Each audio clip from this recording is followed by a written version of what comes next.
It's the hope that kills you. I love that quote. And not just because it really challenges me to think about some things, but it is a line that comes from what I think is maybe one of the most well-written TV shows that has ever been put out. And if you've listened to our show for a while, you know that I have been begging Tony to watch Ted Lasso for, I think, the entirety of the time that I have been on the show. And it finally happened. He finally broke down, saw an episode, and he has dove in and finished that first season. And it's not just the show, and it's not just the optimism, and it's the humor or, the biscuits. It's just a great, great show. But there's something about the way that all of those lines come together that make us just have a sense of hope. A sense of longing for something that we can step into that means so much more than we ever thought it could. So today, that's what we're talking about. We're talking about hope from the perspective of a mustached football coach from America, a Brit saying it's the hope that kills you, and what we can all learn about living with hope in our everyday lives. So grab a cup of coffee or maybe some tea and a biscuit if you've got one, and settle in. We're talking about why hope matters, how it shapes us, and what Ted Lasso can teach us about living with a little more faith and a lot more laughter. Welcome to the Pulpit Porch. I'm Tony Marr, and with me as always is my friend Robert Kell. Hey everybody, we are so glad you're here. The Pulpit Porch is where we kick back, put up our feet, and have real conversations about life, faith, growth, and maybe even a little sports and pop culture. If you're looking for a perfectly polished sermon, you're probably in the wrong place. Yeah, around here, it's more about those honest, heart-to-heart conversations, like the one you'd have on a front porch with good friends. Sometimes we stay on track, sometimes we take the scenic route. And honestly, that's half the fun, isn't it? We dig into the highs, the lows, and all the in-betweens of living out your faith in real life. Along the way, we may pull up a few extra chairs and invite some friends onto the porch to share stories and ideas that just may change the way that you see things. So whether you're chasing your purpose, building your faith, or just trying to live a little more fully, pull up a chair, grab some sweet tea, and join us. This is the Pulpit and Porch. We got a seat waiting for you.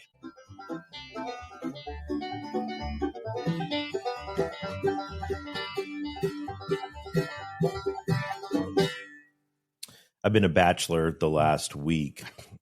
Did you watch season 2 of Ted Lasso? I did not, but I finished season 1. You did finish season 1 over the weekend, and I'm sitting there on, I guess it was Saturday when the final episode of season 1 came on, and I saw the title of the episode, and it immediately hit me. So I'm sitting there and I'm watching and going through the episode, and I don't want to give any spoilers, but the show's 5 years old, almost 6, and that's 5.5. And I'm sure you've dropped a lot of spoilers over the years with me that I just didn't retain as I was watching it, because nothing has triggered anything in my watching of the first season. But they're going into the last game of the season, and they're playing Manchester, which is a big power. Man City. Because there's another Manchester team, Manchester United. Yeah, okay. I didn't know there was also a Man City, so I'm not up on my EPL and very so, well. Like Man City, that is like my middle son who is soccer crazy.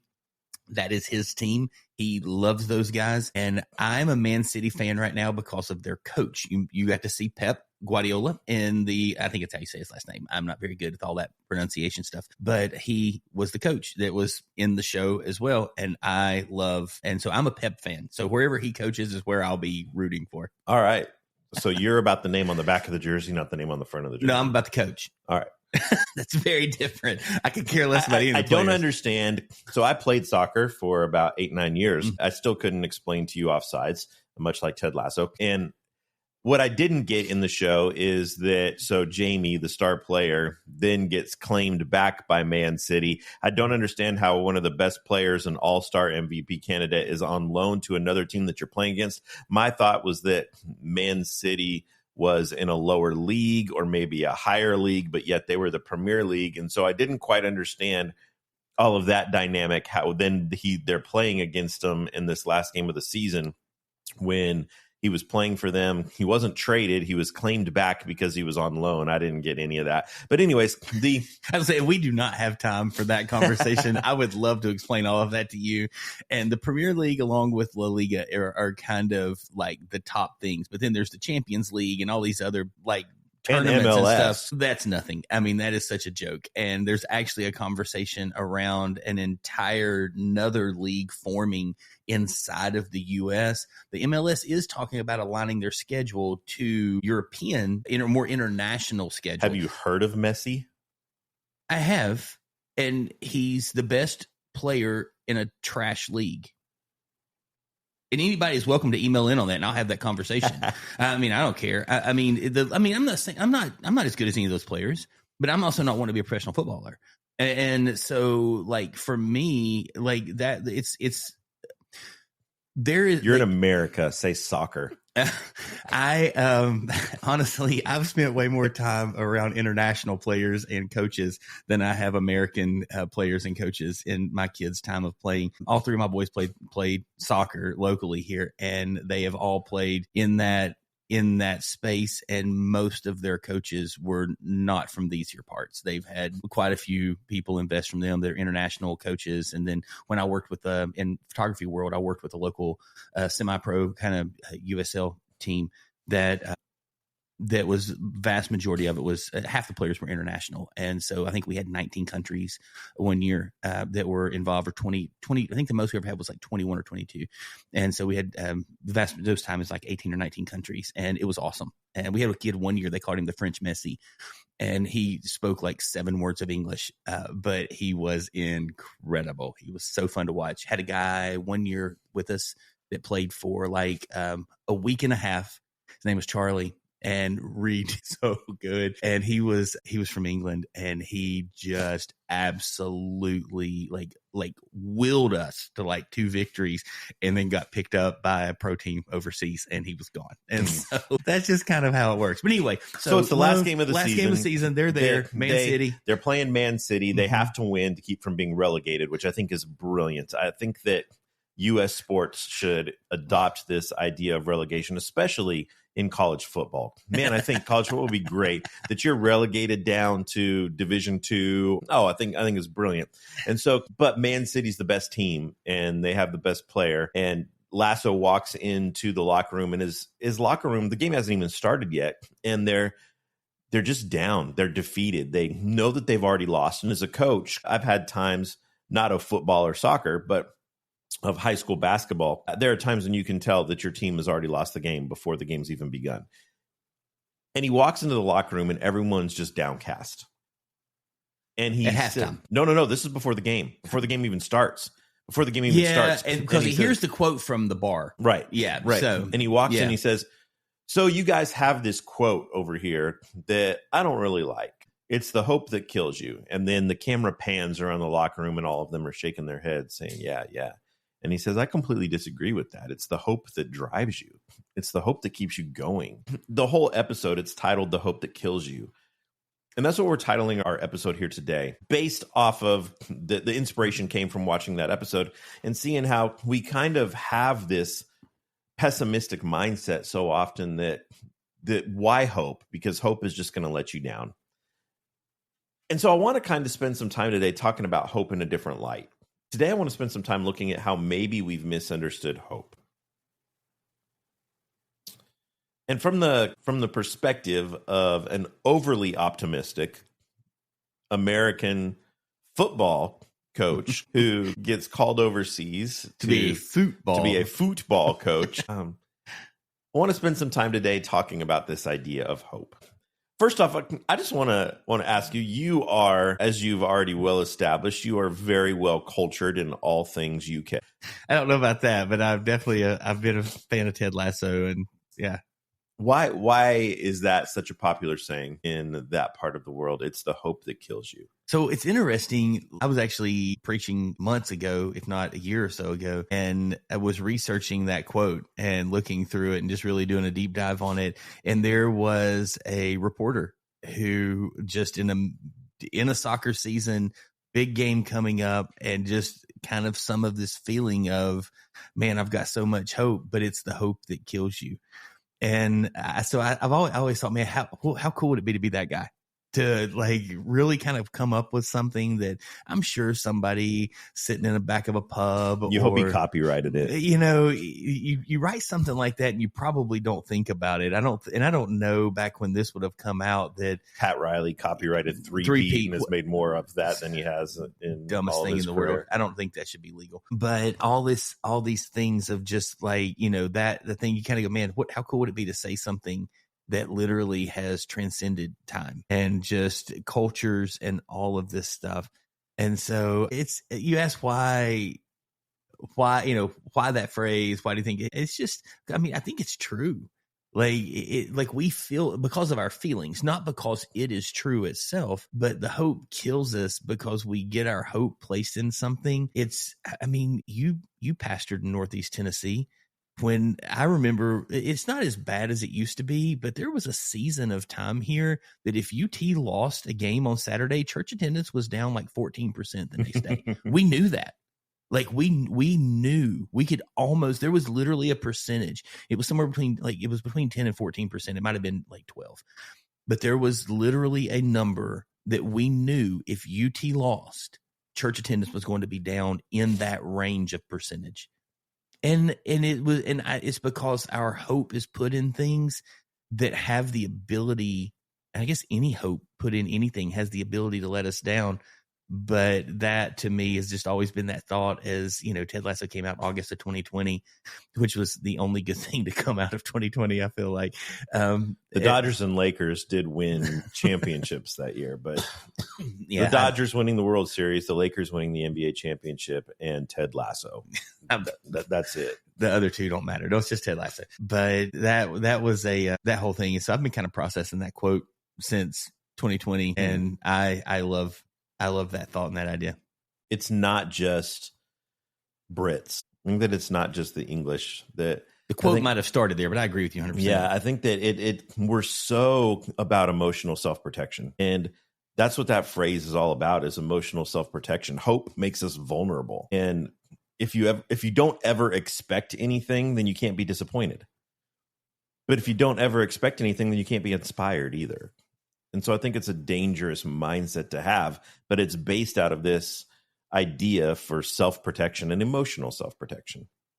Yeah, I don't disagree at all. And, you know, it's like when we put ourselves out there and we take that step and we go, man, I really want to put some hope in this. I really want to be hopeful that this is, you know, regardless of what it is, that my kid has a good day at school, that the doctor's visit comes back negative, the test come back negative, that this date goes well, this test is successful, this job interview really hits the way I want it to. When we put all of our hope into things, whether they're personal, professional, emotional, mental, physical, it really is a lot of weight to put on a word and a belief. But I think it's really the only thing we've got. Yeah, what I've loved about the show so far, and I do think that Jason Sudeikis, is that the actor? It is. I think that the Ted Lasso character can be a bit over the top sometimes. He's a little bit overly optimistic, and maybe that's part of the shtick, is that he's overly optimistic. But I love in that moment in the locker room that he says, I believe in hope. And then he says, I believe in belief. And he has this handwritten, off-centered belief Post-it note that's over top of the locker room, and he has one on his mirror. He has one on his office door. I might have that picture. I might have that canvas at home. Do you really? Yeah, literally. I bought the canvas. It just says believe on it. But he believes that hope isn't dangerous. He believes that cynicism is dangerous. Mm-hmm. His whole philosophy of life, of coaching, is built on believing the best about people and believing the best about possible outcomes, even when it looks foolish to the rest of the world. What do you, how does Ted flip that idea on its head, that it's the hope that kills you? Well, I mean, I think it's what you just said. I think it's belief. I think that I have to believe, and it's really kind of an odd thing about me. When I was in photography, just really heavy, and I thought, okay, this is my path, this is my career. And I applied at so many jobs.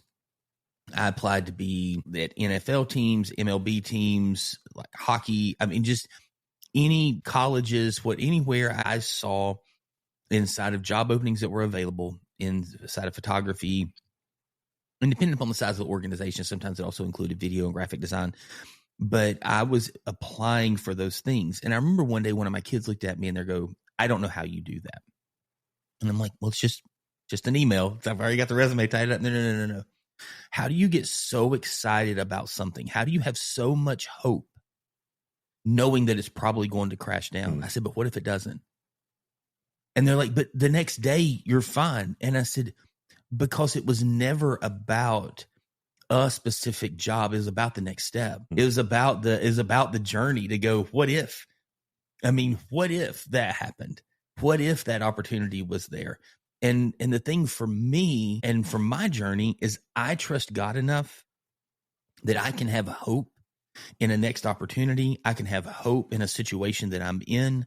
I can have hope inside of that space. And if it falls, I can trust that it was for my good. Have you ever stopped hoping for something because it just hurt too much too? I thought hard about this. You sent a few questions, and that was one of them. And I've really spent a lot of time trying to process through that. And I just can't remember anything. And I think it's because of that weird build I have that I am totally good being like I applied one time to be, it's not often you get a chance to apply for something that you're going, this would be the greatest job ever. I got to apply to be the Dallas Cowboys. That time when I called you and said, hey, how would you like to step into? I didn't apply for that. That was different. But I applied to be the Dallas Cowboys photographer. I would have been the lead photographer for the Dallas Cowboys. And that position would have been incredibly time consuming, but it'd been incredibly cool. And I was so excited, but I mean, and by now you could have probably been the quarterback. There's definitely a chance I could have been the head coach maybe by now. Probably you do a better job. Well, I mean, I would have had Jerry probably actually has more football knowledge than me. So I would have been on a list of people easy that's below his. Now, everybody else he hires actually has football knowledge. That right there is a hope that you need to stop believing in. So, I put that in and I just thought, man, this would be so cool. And so I was looking in Dallas, like, okay, where is this? How far to the stadium? This, and this. And, I was looking, what would a house cost? What would I have to make? What would this be? What would that be? And that was one of those moments that my kid looked at me and goes, how do you do this? How do you get so invested? How do you process? And I'm going, it's fun to dream. And so I just don't remember one. And, but that doesn't mean it's not there. And I've really tried to process through that. So I can't remember one. And sometimes when you write a question, it's because, and you may go, no, I didn't have anything, but like, I'm always intrigued. Like when you write a question and I'm going, I can't wait to get on the air and be like, what's your thing? What's your space in that? Because I'm always intrigued to hear. I just think that so oftentimes disappointment conditions us to play it safe. And there have been so many times in my life where there's been something that I've hoped for, something that I desired, that I had dreams and aspirations for, and I've let go of it because of the opportunity for disappointment. And I can even come back to you and I a couple of months ago, we made lists of our guests that we would love to have on this show. And after so many non-responses back from people, you just stop sending the emails. There are times now where I will get into a mode where I'm like, man, just worst they can say is no, just send, and I'll send out 50 emails in an afternoon and get several responses back, 3 or 4 responses back. Sometimes it's, we don't have time, not interested. Your show's not big enough. Sorry. You're an idiot. And other times it's just no response. And after so many non-responses from people, you tend to just feel like, you know what, I'm not going to put myself out there. I'm not going to take the risk that's involved in this to receive the reward. And I don't like that mindset, but I find myself in that mindset sometimes. I can see that. Yeah. I mean, I guess in that light, I was trying to think of a situation that I actually stepped into. There's probably some things of like and again, maybe I don't consider these, maybe I consider hope something once I start to take an action, and that might move it past a dream. So sometimes I have dreams of something and I go, man, that's a cool dream. I love this idea. but I wouldn't consider it a hope Yeah. until I start to step that. into it. And so there are some things that in how you said what you just said there that I would go, yeah, there's some thoughts and some dreams and some hopes that maybe I have. And maybe it's a wrong word, or maybe it's semantics. No, it could be semantics. That's why I'm adding in. I don't know that I disagree with you. I just hadn't thought of it that way. And when I look at it, I go, there's probably fear. There's probably some anxiety. Like, what if it doesn't go? What if people think poorly of me? What if it actually takes off and now I've got to do it every day for the rest of my life? Those are things I like that I get. I mean, I actually have a worry of something being good sometimes. And I know people are going, that's bonkers, Robert. If you have an idea that you think would be successful, why wouldn't you do it? And I'm going, because let's just say there was a podcast idea that you and I had kicked around that we wanted to do. And the thing, another show or something like that. And we really felt like, oh, that thing has it. My concern is that tomorrow, if we said we're going to give up another morning a week, and I say that give up, we get the opportunity to, and our schedules allow that, we get the opportunity to do another podcast, and we do that. It doesn't make money tomorrow. So now I have to kind of invest and do and give time to something that I'm passionate about. And so I actually have a fear inside of hope sometimes of what could happen if things go well. And so maybe I do have a little more fear inside of some apprehension inside of hope that I hadn't thought about until you said what you said there. Glad that I could trigger something. I'm odd, man. I'm telling you, like, I can have all the hope. I can apply. I would apply right now to go be the lead pastor at the largest church in America and wouldn't think twice about it. And they'd be like, dude, you don't Are they hiring? I don't know who they are. And so, like, I could apply to some church where they've asked for 3 doctorates, and I've done that. Like, somebody's like, oh, hey, for this position, we'd like you to have a doctorate. And I'm going, I don't have a doctorate, but let me tell you who I am. And sometimes they'll respond back and go, hey, thanks. We're probably going to go a different direction. I'm like, cool. But how do you know unless you ask? And all they can say is no.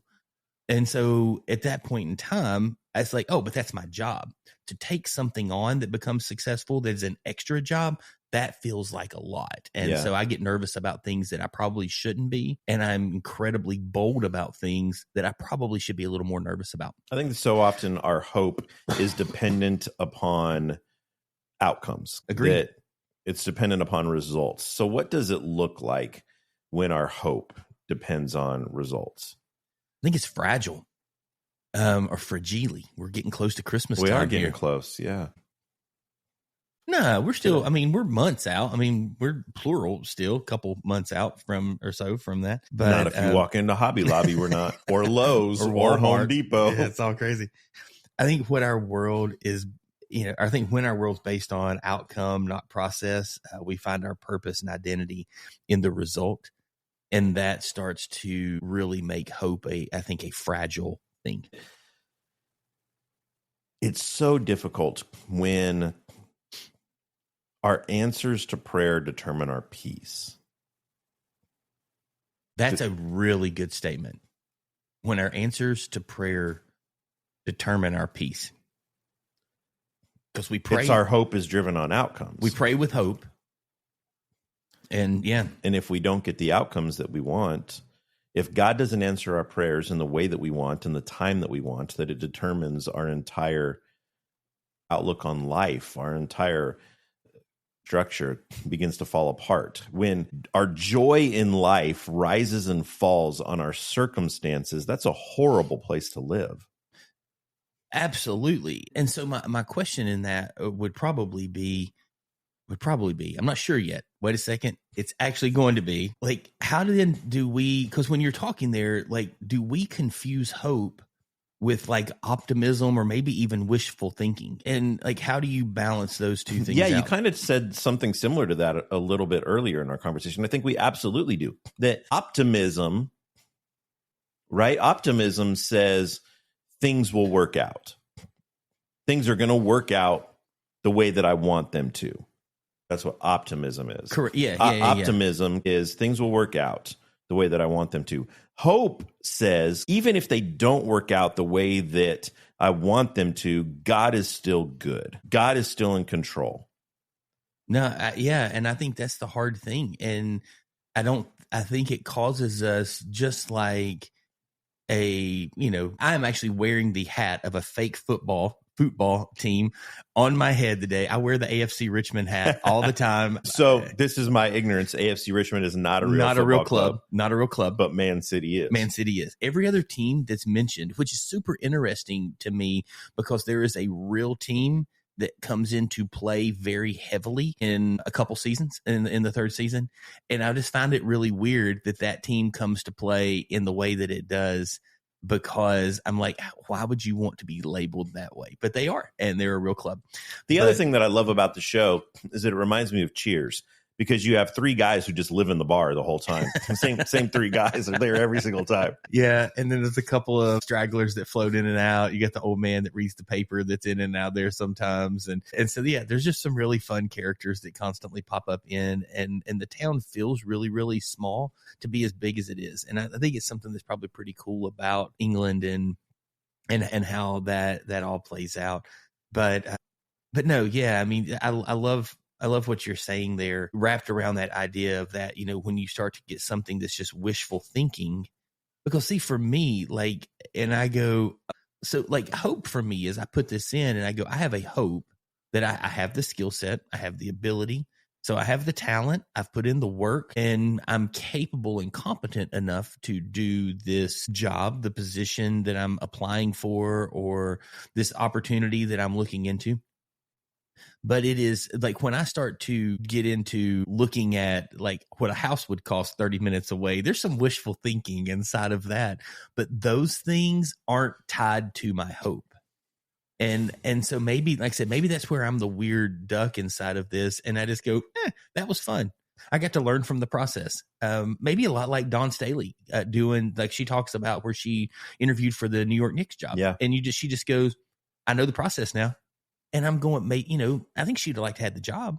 I think it would have been very intriguing for her. I think it'd have been intriguing for the NBA.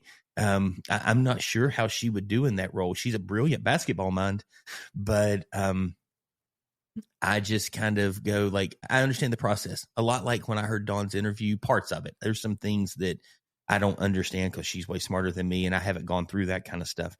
But like when you go, I know the process now. I think that's part of it for me. I don't know if you're thinking. I'm envious of your view there. And I think that's a great way to live. I wish that I had more of that. Yeah, but I'm envious of again, I think it's the thing. It's the beauty of this. See, this is why community is so important.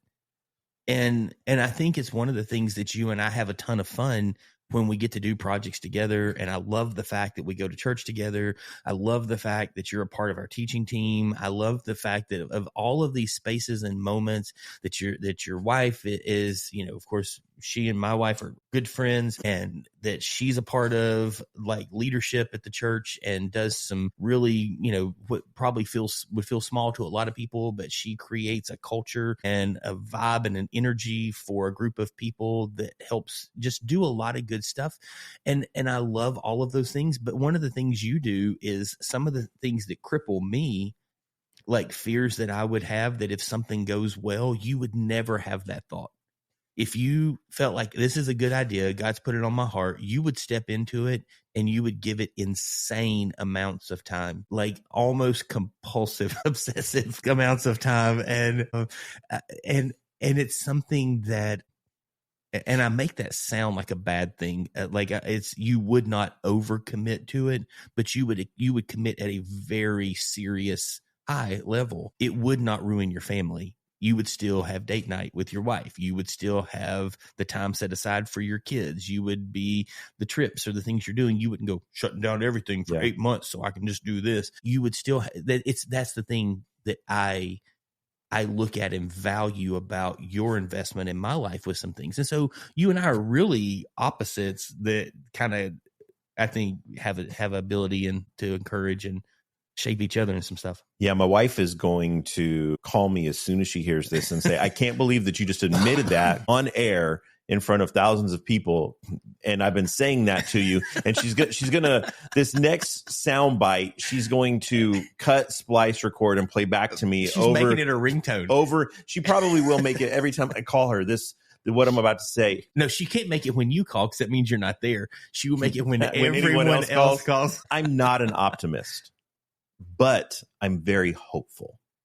And so in thinking about what I just said a minute ago, that when you asked the question about optimism and wishful thinking, that optimism is saying things are going to work out the way that I want.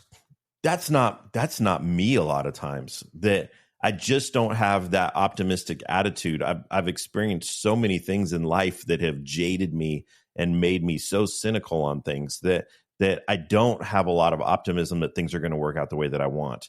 But I have incredible hope that they're going to work out, that God is still in control. And no matter how they work out, that things are still going to be okay. And I wish that I had more of your optimism on things. But I'm also very glad that even in the disappointment sometimes, or in the lack of wishful thinking, that I still have this grounded faith that God is ultimately in control and things are going to work out the way that they're supposed to work out. We were talking before the show for probably way too long about some stuff. And I used a quote that we both heard this one leader say, that, like he tries to walk into life with the idea and the mentality of believe the best, don't assume the worst. And the thing is, and I'm that way, I try and be that way with people, but I'm going to assume the worst person. So if you call me and say, hey, can we have a conversation? My assumption is that it's not good. You are not that way. I'm not people. that way at all. Yeah. And so like you and I are hopeful about like you're hopeful, like you just said, inside of conversations and people and those things. And I'm anxious inside of that. And I'm hopeful in things that I can look at and go, I think here's a next step. Here's an opportunity, whether it's for me, my family, my kids. And I think it's been something that's a lot of fun in that space to kind of build that culture of, hey, take a risk. Like go for the no, fail forward, whatever, the worst they can say is no. And the boys are like, what happens if they say no? And I'm like, the sun still rises tomorrow. Exactly. And I'm like, what's the word? I mean, if they say no, should I go try out for this team? Do you want to play for that team? Well, that'd be fun. I'm like, then go do it. I'm like, what if they cut me? What if they don't?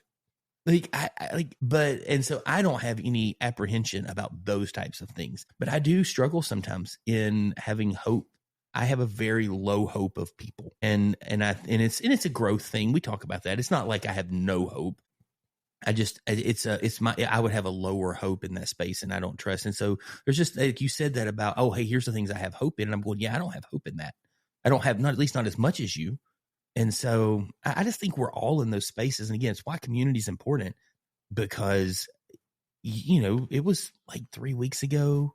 We're sitting at a coffee shop on the back porch outside. It's a gorgeous day, and we're just enjoying a small breeze. And it was still kind of hot, but it had cooled down that day a little bit. And we're sitting out there almost in some jackets on a day, like a 3 o'clock in an afternoon, drinking some coffee and tea. And we're just like, and you said some pretty hard stuff.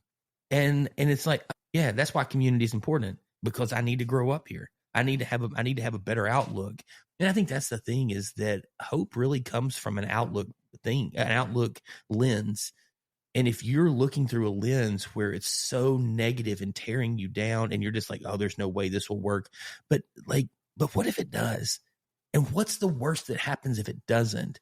And so that's my whole thing I'm trying to get to with people is, okay, what if every conversation isn't about me? What if I'm not the center of everyone else's world? And it's like, yeah, maybe I hadn't thought about that. And so that's a personal struggle for me. And so I'm having hope in the fact that God is working.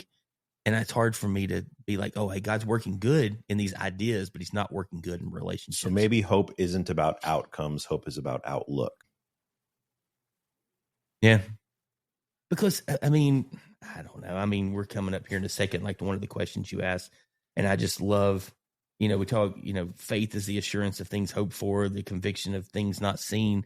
I mean, it's this hope, it's a faith that we have. And when we hope, I'm sure you have that verse in yours as well. I mean, that in your notes as well, we've both kind of is just doing some legwork in this thing. Like, it's just this, I mean, that's how I feel about life so much. Is it really, I need to be taking better notes. That was really good. You used you did a good pastor thing there. You outcome, not outlook, not outcome. Yeah. And I think it's about outlook of just trusting that, hey, here's a potential of where God could be leading. And I think that the outcome doesn't matter as much. That's the hope. Yeah. And it's the also, outcome doesn't matter as much. but it's also why they say it's the hope that kills you. Yeah. And that's where that quote comes from. When your life is built on the outcome, hope is destructive. Well, and I think in our culture today, especially outside of faith, that faith is viewed as foolishness. Yeah. It's naive. Faith is not certainty. Faith is confidence in the one who is certain. Mm-hmm. Does that make sense? I don't know that I'm saying that right. I mean, I don't know that that's wrong. I mean, like I said, even just the verse that I just, Hebrews 11:1, faith is assurance of things hoped for. I mean, faith is a confidence and assurance in what we hope for. Now, here's the thing. For me and you, and I don't know that everybody listens to our show. I mean, like we do we don't do this. I don't know. We do a lot of this type of conversation, and everything we do, we want to point it back to Jesus, even in the interviews that we do. But you and I don't get to sit here a lot and just have a topic and rattle through it. But because for you and I, our hope is in Creator God, Yahweh, I mean, Abba, like it's this space of we trust that we can have faith in the assurance of the things we hope for. And if our hope doesn't land the way we maybe think it should, we trust that how it lands is still the best thing for us. You said earlier that hope was fragile. Mm-hmm. I think fragile hope is dependent on outcomes, but resilient hope is dependent on God's character. Because the question that was asked then, though, is what does it look like when our hope depends on results? And I said, I think it looks fragile. So like, and in parentheses, even with the question that you sent me to kind of process through, what does it look like when our hope depends on results? And in parentheses, you put wins, job, relationships. Yeah. Yeah. When our hope is based on that, I think it's incredibly fragile. Mel and I were driving the other day. But when our hope is built on God's character, then it stands the disappointments. It withstands the outcomes that we weren't hoping for. Mel and I were driving the other day. I mean, we're in just a weird season. We've got some things that are really, really, really, really good. And we've got some things that are really, really hard right now. We had a family member that's not with us, that passed away a couple weeks ago now, and we're just wanting to journey alongside with the family and be in that space, and we're struggling through that of just the hurt that they're feeling, the hurt that we're feeling inside of all of that. And I told Mel, we were driving the other day, and I said, there are moments you have to want to take me out on the back porch and just throw me off. And she laughed, and she didn't say no. And we were, and I said, and Mel, there are moments that you drive that you would be in the same. No. She didn't say no. And I said, and there's moments that you and I would be struggling, and you're doing something. I'm going, it makes no sense. And it's like infuriating to me, like why we can't wrap our brains around this thought. And so I said, there's moments where life is hard, but our hope isn't based on.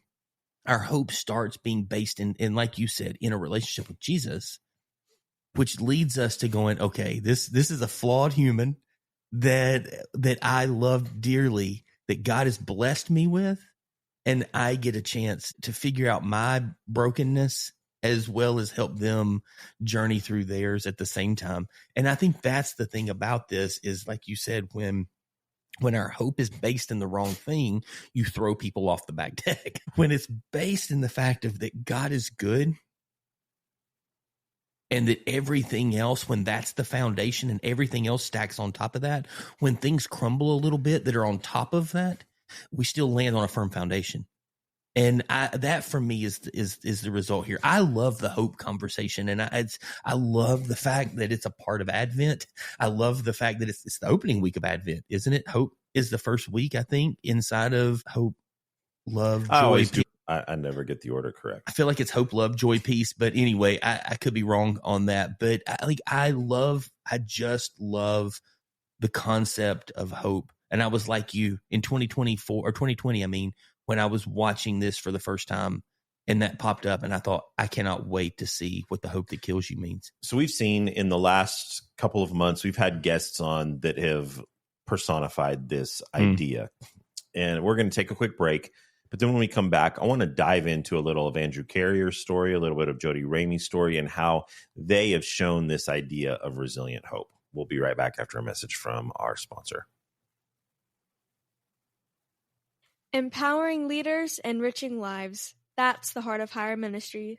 They're dedicated to equipping Christian leaders with the tools and resources they need to thrive in their calling. Whether you're looking for leadership development, strategic planning, or community outreach strategies, Hire Ministries is here to help. Visit hireministries.com to learn more and thank them for sponsoring our podcast. So over the last couple of months, we have had some really, really incredible guests that have sat down on the porch with us. One of those, about a month and a half ago or so, was Andrew Carrier, who talked with us about his cancer diagnosis and the battle that he went through with that. And if you haven't listened to that episode, you need to go back and find the episodes with Andrew Carrier. They were some of, I think, our most powerful episodes that we've done. We've gotten some incredible feedback from people on those episodes, and his story of resilience, his story of hope. Yeah, that's one of the ones Melissa told me. She's like, you've got to tell me when I can't listen to these in public. But I think she had to go in. She was at work and had to go into like a room nobody else was in and just like take a second and catch her breath. I mean, she's like, that was incredibly heavy and powerful. And then just last week, we had the story of Jodi Ramey. Yeah. And that was another two-parter. We can't fit these heavy stories into one episode. And so we had the last 2 weeks have been hearing the story of Jodi and the loss of her son, Josh, that came out of a very unexpected circumstance and very heartbreaking situation there.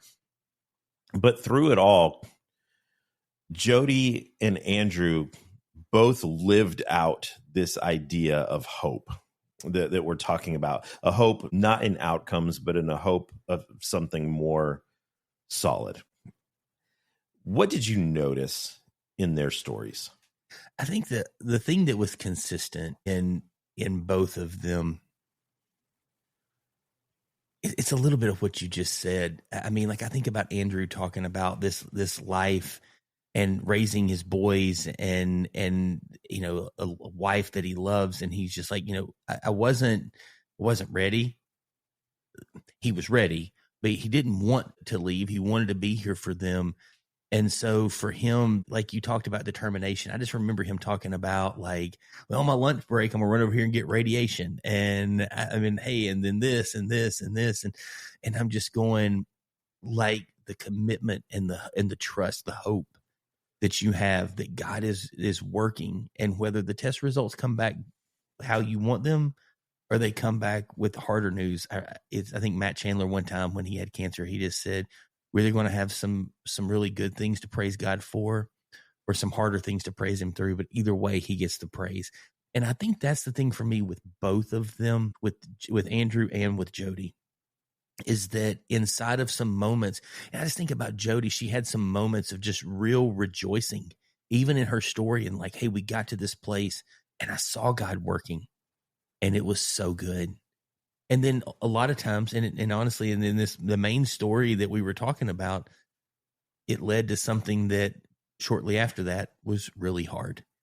And I think though that for them, it was that was good. It was a really like, I've got something I can pray. We're either got something we can praise God for, or we've got something we're going to praise him through. But either way, he gets the praise. And I think that's the thing about both of them that was incredibly powerful for me inside of their story. Now you actually have a much deeper connection to both of the. I met them both for the first time when they sat in the studio, and so you have a deeper connection to their families. You've been around for the birth of kids, and you've seen a ton of life change and life journey, and you've been a part of those really hard moments firsthand. And so what about you? What kind of stood out as someone who wasn't hearing this story for the first time? Neither of them pretended that everything was okay.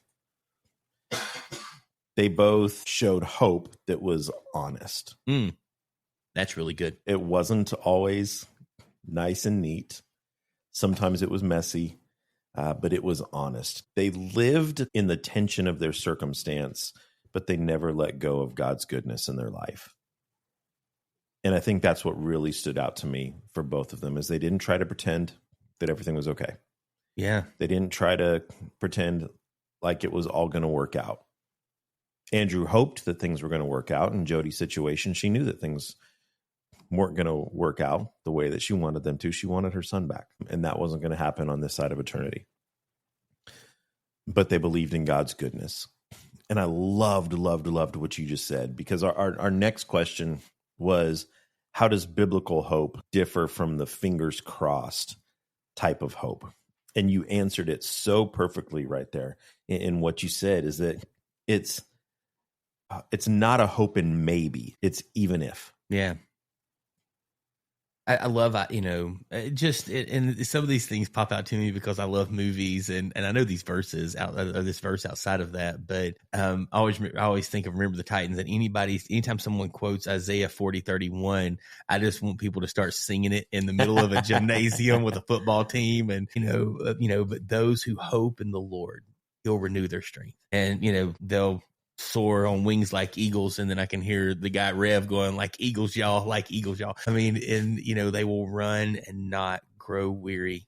They will walk and not be faint. And I think that's the thing for me, is that, like, even though, but I love the verse before that. Oh yeah. 40:30. Yeah. I'll let you quote it. I can't off the top of my head. I didn't transfer that one into my notes. I can look it up if I need to. Even youth men, go try will grow weary, men stumble and fall. Yeah. But those who trust in the Lord. Those who trust in the Lord. He will renew their strength. Their strength was gone. So there are times in life when our strength is going to be gone. There are times in life where it's going to feel like I've got nothing left.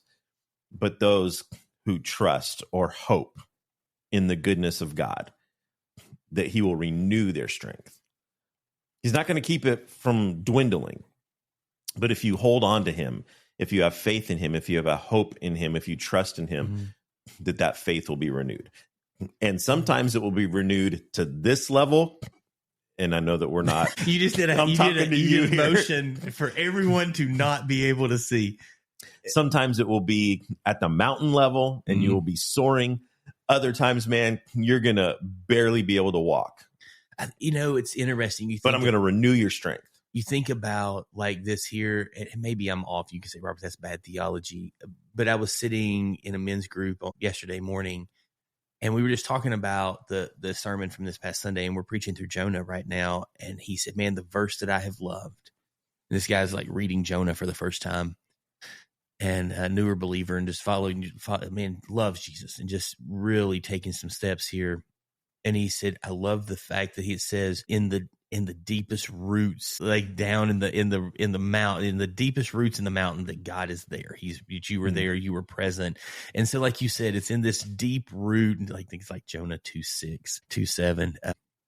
But or like you're talking about here, where we're talking about like wings like eagles. And it's just that thing of God is in both of those spaces. The beautiful thing about hope that is grounded in Christ is that hope doesn't eliminate our struggle. Hope doesn't eliminate our pain. It doesn't get rid of our grief, but it redeems it. Yeah. Yeah. It just brings us the ability. I'm trying to think how to say this. It brings us the ability to take the next step. When our hope is grounded in something that's bigger than us. I mean, you and I talk, we both love our sports teams. I love the Celtics. I mean, if my hope was grounded in the Celtics, when Tatum went down in the play, I mean, I really thought like we may repeat. Like we were good last year. I mean, Kristaps was playing well and staying healthy. And I mean, there were some good teams. But defensively, our team is built to stop teams like SGA. They're, built like SGA and all this stuff. Like I thought we could play with this team. And when he went down, if my hope was only in a sports team, and some people go, Robert, that's the silliest thing I've ever heard. But Tony, you and I both know people that their entire life and hope is, and not like you and I joke about, your fandom and how crazy it can be, but your entire hope is not based on. At the end of the day, like, you want the Dodgers to win the World Series. If they don't, you'd be a little bummed out. But it doesn't. I'd be a lot bummed out. And let's be real here. But it doesn't change your outlook on life. Changes my outlook on everything. I don't eat. I don't sleep. Maybe I'm wrong. Maybe this whole thing is broken. I just think that in that space, if our foundation is right and our hope is in the right thing, you're not blowing your family up over the Dodgers losing. I don't think. No, I'm not. They may be a little tired of you after a couple of days. They're already tired of me.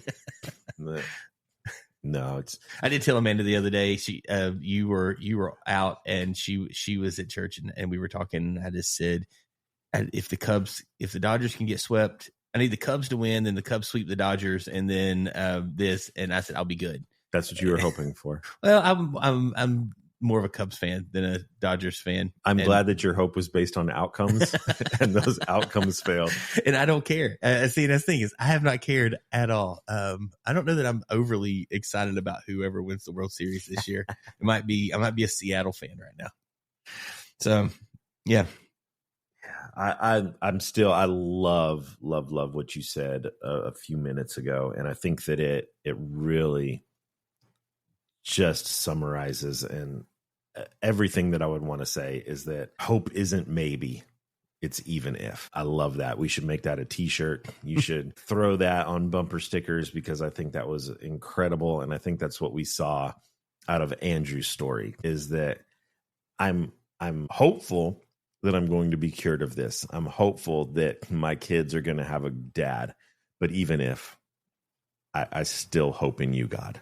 I still hope in you, Jesus. And man, that's the kind of faith that I want to have. That's the kind of hope that I want to have. That's the kind of life that I want to live and the kind of strength that I want to exhibit to everyone around me is not maybe, but even if. Yeah. I still praise you. Yeah.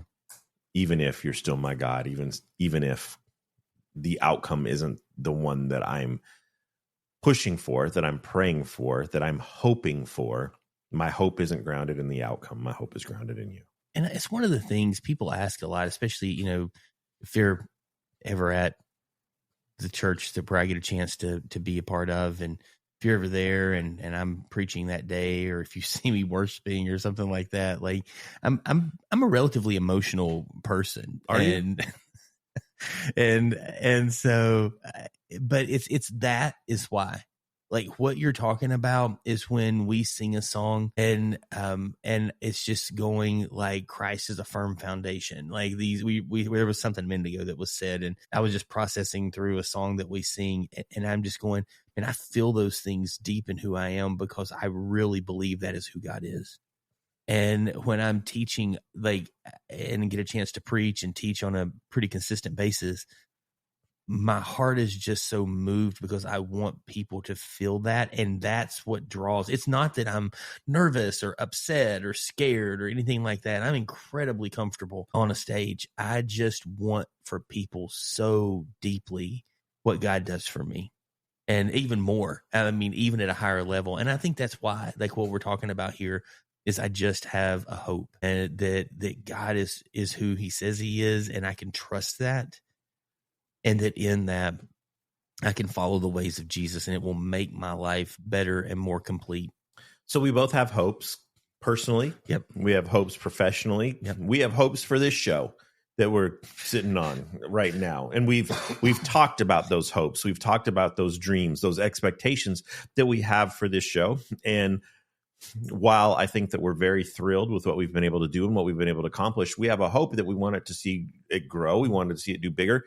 Because I feel like the stories that we're telling have impact. Mm-hmm. I feel like Andrew's stories, Jodi's stories, the stories that we've been sharing, that we've been hearing ourselves here on this show are stories that could really enrich the lives of other people if they would hear it. They just need to hear it. Yeah. And we have hopes. We've laid out goals for these things. And yet, we were talking just earlier that only 11% of our listeners subscribe to this show. And so if you're listening to this right now and you have not subscribed to our show, please hit pause and go hit that like button, hit that subscribe button, that plus button on whatever platform you're listening to. We have a whopping 12 followers on Facebook. I have no idea on Instagram. I don't know how to look and see on Instagram, but we have a whole 12 followers on Instagram. Our last episode had several thousand listeners to it, and yet we have 12 followers on Facebook. How do we balance trusting God's timing while actively pursuing hopes and dreams? Sorry, I was in a different. Because I'm like, come on, God. These are great stories. People need to hear this. You're looking up how many people like us. Well, you were asking something, and I mean, you got me into work mode, not into is it less than 12? I didn't get to it. I was doing this when I read this question. You're going to tell me we've got 4,000 followers on. Is it even followers or likes or what is it on Instagram? It is followers. Like what I think Augustine gets credit for this. Work like it depends on you. Pray as if it depends on God. I think that for me is why there's hope there. I mean, we have a responsibility in the process, but we live that responsibility through hope and trust that the effort that we put in, that God will help us to grow in the ways we need to grow. And if it lands in the way that we're thinking, awesome. And he's prepared us for that moment. If it doesn't, he's equipping us for what's next and what's there. And so for me, like that's that balance for me is the balancing, or that is like trust that I'm praying like it depends fully on God. I'm working like it depends on me, and I'm trusting that he's marrying those two things together. So is there a difference between ambition and calling? I mean, I think so. I think ambition can lead us to kind of step on or over people. It's kind of a cutthroat pursuit. And I think a hopeful calling, I don't know, how do I say this? Steps with a purpose that only leads, that not only leads us, I guess, to those dreams that we have, but it also brings us along in the process and brings others along in the process, and has a trust that God's working the process. So, I mean, ambition is kind of a cutthroat pursuit, and hopeful calling steps through a process that leads us to some things. I don't know. Do you agree? Oh, I love that. I completely agree with that. I would have probably just said something like ambition is about self. Ambition is about ourself. And yeah, I think you said it perfectly. Purpose is about a calling. And so, yeah, I love that. Why don't we take a quick break, and then when we come back from the break, we're going to switch things up a little bit, and I'm going to try to throw you off track with a little truth or trash. I hate when I'm the kind of guest on this part of it. Is your ministry ready to reach new heights? Hire Ministries is here to help you grow, lead, and serve with excellence. From leadership coaching to practical resources for church management, they offer everything you need to take your ministry to the next level. We're proud to have them as our sponsor. Visit hireministries.com today and see how they can help you make a greater impact. All right, Robert, you ready for a little truth or trash, Robert Kell edition? Oh my goodness. No, I'm not, but let's do it. We've got a couple of great ones for you here, and we're going to just rapid fire these things. Here we go. You can't fix stupid, but you can vote it out. Oh, truth. You can't handle the truth. Every family's got that one cousin nobody claims until they win the lottery. Truth. You can't handle the truth. If you have to say no offense, offense has already been taken. Truth. You can't handle the truth. Yard work counts as cardio if you complain loud enough. Trash. Trash. You can tell a lot about the person by the way they treat the waitress. Truth. You can't handle the truth. Vacation calories don't count, but they still show up. Can I say truth, but in my heart, no, that's trash. Nothing brings out your prayer life like putting together IKEA furniture. I have never put together a piece of IKEA furniture. Oh my goodness. I have never put together a piece of IKEA, and I've put together furniture, and I would say it's truth. But like I have, or maybe, yeah.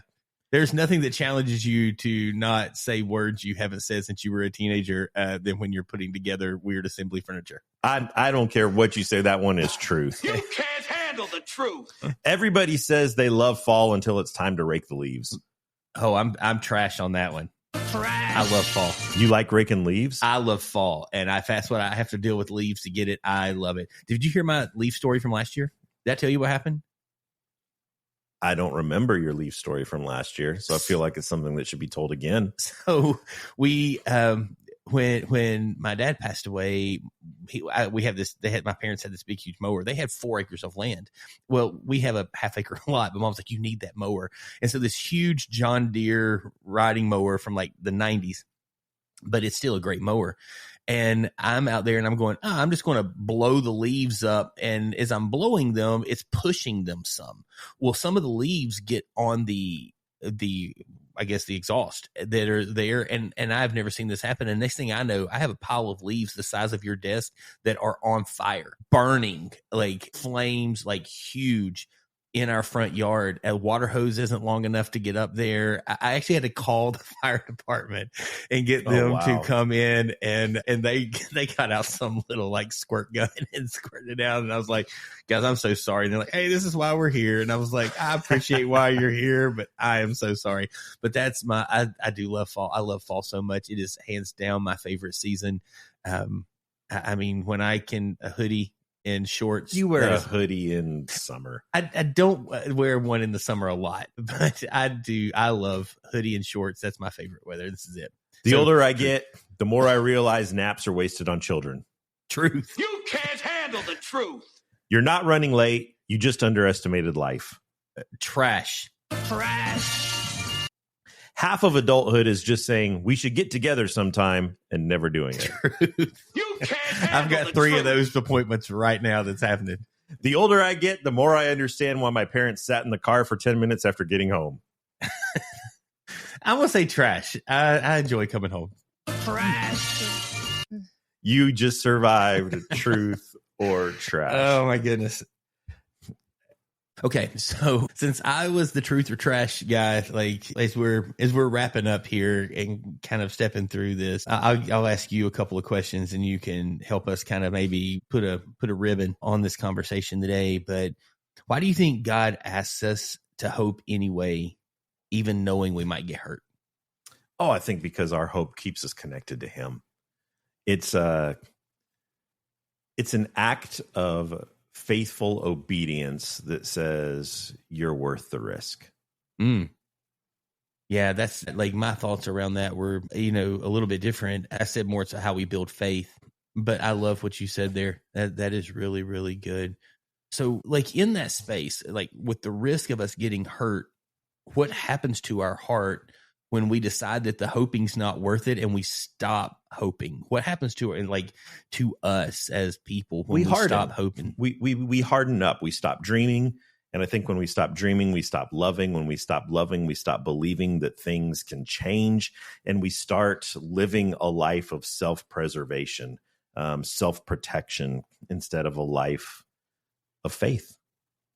Yeah, I am not in that. I'm not a doctor, and I'm trying to process through some of this stuff. One of the things I thought about inside of that idea, and even listening to you talk there, was when we stop hoping, it's what creates this apathy in our life that we have no ambition to step forward. I think it's what creates anxiety and worry and anger and fear. I think a lot of these emotions we feel, if we feel like we can't trust the God of the Bible to be a foundation, and that He really is working all things for good for those who trust Him and are called according to His purpose.